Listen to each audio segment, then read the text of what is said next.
Before we start, I need you to feel something. Put your hand on a piece of metal right now. That's minus 35 degrees. That's what your rifle feels like. Except your rifle won't fire. Your morphine is frozen solid. Your food is frozen. Your boots are frozen to your feet. And the men trying to kill you, they are everywhere. Above you, below you, on both sides. You are completely surrounded by over 120,000 Chinese soldiers. And you have to fight your way out. 17 miles through the most brutal winter in Korean War history, with frostbitten hands, at night. This is Chosin Reservoir, November 1950. And here is what nobody tells you about the men who survived it. 3 weeks ago, you thought the war was basically over. General MacArthur promised everyone you'd be home for Christmas. The North Korean army had been pushed back. The border with China was right there, just ahead. Victory felt real. It felt close enough to touch. And then China entered the war. Not with a warning, not with a declaration. They just appeared. 270,000 Chinese soldiers crossed the Yalu River in complete secrecy. No vehicle engines, they marched. No radio communication, they used runners. They moved at night and hid during the day so perfectly that American aerial reconnaissance missed them completely. The first sign you had that something was wrong was the sound. Bugles. Thousands of them, in the dark, coming from every direction simultaneously. That sound, bugles in the Korean darkness, became the sound that haunted every survivor for the rest of their lives. And just like that, the war that was almost over became something nobody had a name for yet. Here is what minus 35 degrees actually does to a human being. And I need you to stay with me here, because this is the part that changes everything. Your body starts rationing blood. It pulls everything away from your extremities and protects your core organs. Your fingers go numb first, then your toes. By the time you can't feel your feet anymore, you've already lost the ability to tie your own bootlaces. Every weapon you have is affected. The M1 rifle jams, the machine gun oil freezes and the bolt won't cycle.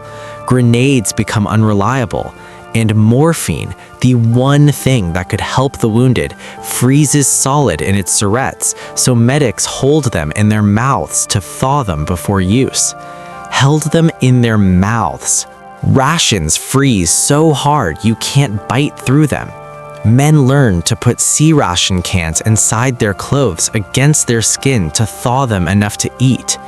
You are burning thousands of calories a day just staying alive, and you are barely eating. Sleep becomes the enemy. Falling asleep in minus 35 degrees without shelter doesn't mean you wake up. It means you don't. The Marines at Chosin started calling it the frozen Chosin. But that almost sounds like a joke, and there was nothing funny about what was happening on those mountains.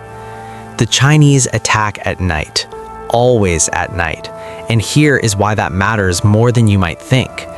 They come in human waves, wave after wave after wave. The tactic is deliberate and terrifying, not because it's sophisticated, but because it works against everything human psychology is built for. You cut down the first wave, then the second. By the third wave, you're low on ammunition. By the fourth wave, you're using bayonets and entrenching tools. And through all of it, the bugles never stop. You are positioned on a ridgeline above the reservoir. Temperature has dropped to minus 40 with the wind chill. The Marines around you are in rotating positions because nobody can stay exposed for more than 15 minutes before frostbite becomes amputation.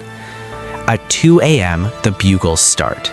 You can hear them before you can see anything. The darkness below you is moving, not running, walking. Hundreds of men walking towards your position in complete silence except for the bugles. No shouting, no battle cry, just the bugles and the movement and the crunch of frozen snow under thousands of boots. Your hands are so cold, you cannot feel the trigger of your rifle. You fire anyway. You know this because the rifle fires. Your hands are just reporting a 2-second delay.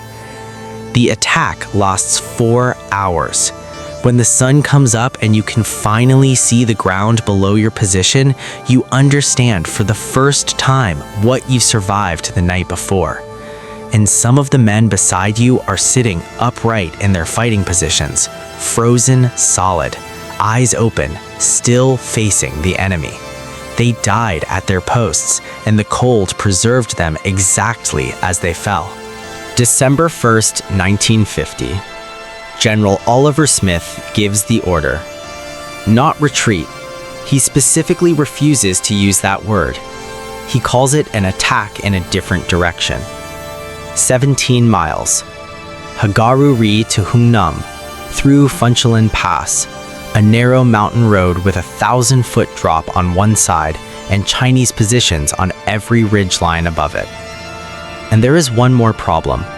The Chinese have blown the bridge. At Funchalen Pass, the only road out crosses a concrete bridge over a massive concrete trough. The Chinese blow it on December 1st. Not just damaged, completely destroyed. A 12-foot gap in the only road out. The solution that follows is one of the most extraordinary engineering feats in military history.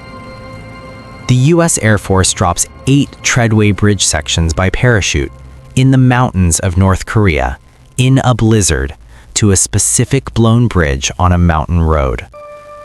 3 of the 8 sections are destroyed on impact. 5 make it.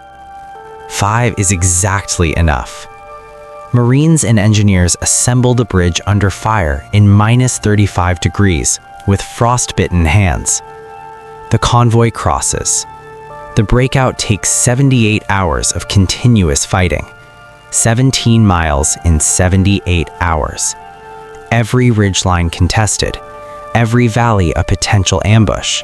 Men falling asleep while walking and being caught by the man behind them before they go off the road's edge. But they get out. By the time the last Marine crossed the bridge at Hungnam and the engineers blew it behind them, the numbers were staggering. American casualties at Chosin, approximately 17,500. That includes killed in action, wounded, missing, and, this number hits hardest, frostbite casualties. Nearly 7,300 men taken out of the fight not by bullets, but by cold. Chinese casualties estimated between 40,000 and 80,000. The 1st Marine Division, the unit that bore the brunt of Chosin, fought its way through 10 Chinese divisions, not past them, through them. General Smith's famous quote comes here. Retreat? Hell, we're not retreating. We're just attacking in a different direction. The Marines who survived Chosin were never the same.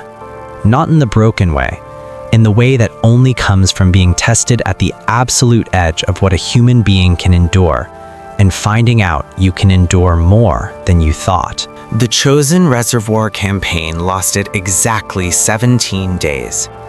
In those 17 days, in minus 35-degree cold, completely surrounded, running low on everything, a few thousand Marines held off and then fought through 10 Chinese divisions. They called it the Frozen Chosin. The Chinese called those Marines the Frozen Chosin, because they fought like they had been specifically selected by God for this exact moment of impossible suffering. And maybe they had. If this story hit you somewhere real, smash that like button and subscribe. These men's stories deserve every view. Drop a comment and tell me which moment of this battle hits you the hardest. The next story is already waiting, and it goes somewhere even colder.